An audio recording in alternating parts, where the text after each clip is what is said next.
in 1996, 95, or 96. I read an article in the newspaper about an incident in Chicago. It was two young boys. They took a younger boy and they dumped him out the window. It absolutely broke my heart. And about that same time, there were a couple of newspaper articles about children succumbing to drugs and some crime involving kids in the city of York. And so we just thought, well, maybe we could do something in York. And wasn't sure it was going to be a school, just wanted to do something to break that generational cycle of poverty.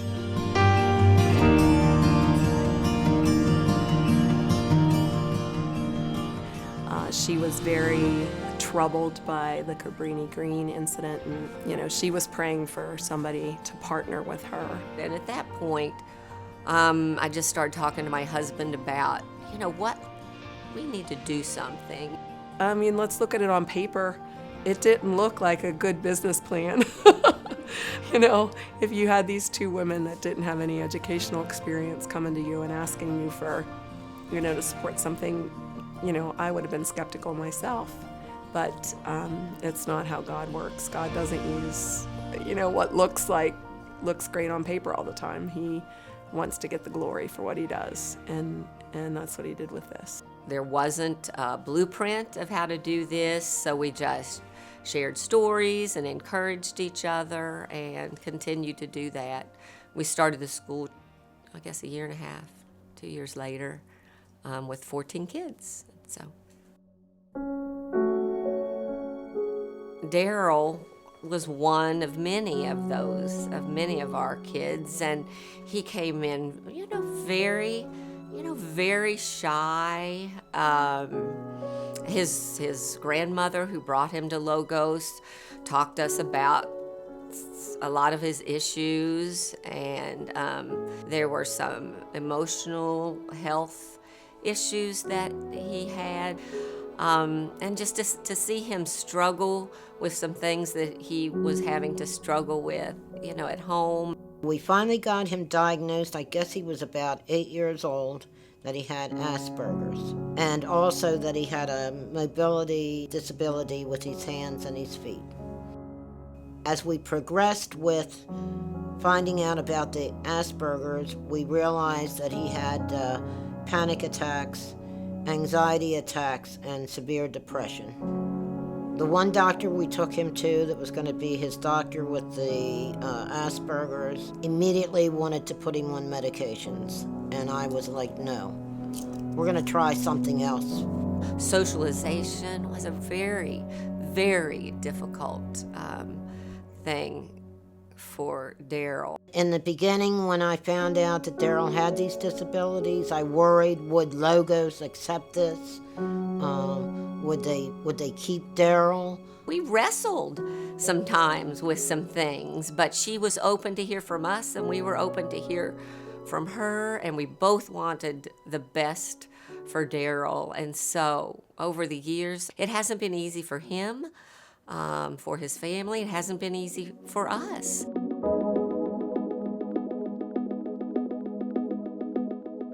The journey with Logos has, exposed my gifts as well as my weaknesses all through that journey. And so, but in the midst of that, there's been lots of joy, and so it's just kind of the excitement of a journey. I mean, every time something seemed like we were hitting a dead end, God opened some door or brought somebody to the, with funds, or somebody with prayers, or somebody with supplies, or somebody, that he, it feels like you're hitting a dead end, and he always gives you that little window that allows you to keep moving. So it really has built our faith. Yes, that's correct. She's the one. Without them fighting and going through the battles they went through to keep this going, I don't know what would have happened to Daryl. I don't know. So we have 3 sides, literally no angles, which is a thing. I'd have to say Logos is a very high quality school, and perhaps that helps because it's the only one I ever went to. K through 12, all the way, never switched, never went anywhere else, and that's purely because my parents didn't think I would do really well in public school.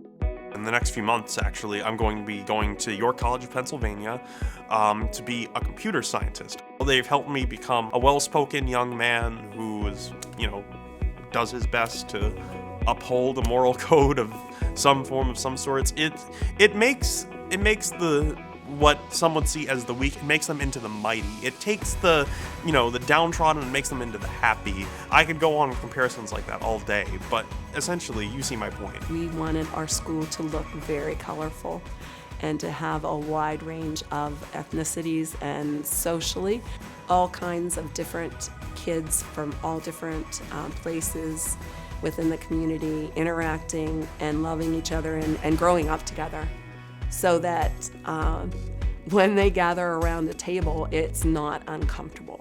In fact, if there's all one homogeneous group around the table, I want that to be uncomfortable for our kids. I hope that the community doesn't look at this as Connie and Tracy School, or just the parents' school, or the children's school, or the board of directors' school. It is absolutely a school for the sake, of the York community. We would not be where we are without our civic partners, our church partners, with our, I have some grandmothers that pray with me. We would not be where we are without the community. So I just want to make sure that people understand that it is a school for the sake of the community. My grandson, Daryl, with the disabilities that he has, and a kid with a great mind, would have not made it had he not been able to get a scholarship to go to Logos. Where would I have taken him? What would have happened to Daryl? What would Daryl be now had he not had those scholarships to stay in Logos? I couldn't do it, and I don't know where my grandson would be right now and what would have happened to him. I think it would probably be very sad right now, to tell you the truth. I'm telling you that without Logos, we will lose some of the best things that could happen for our community. Please, you have to understand that what Logos is doing for kids who wouldn't have that opportunity and that chance to have a better education, this is it. This is it.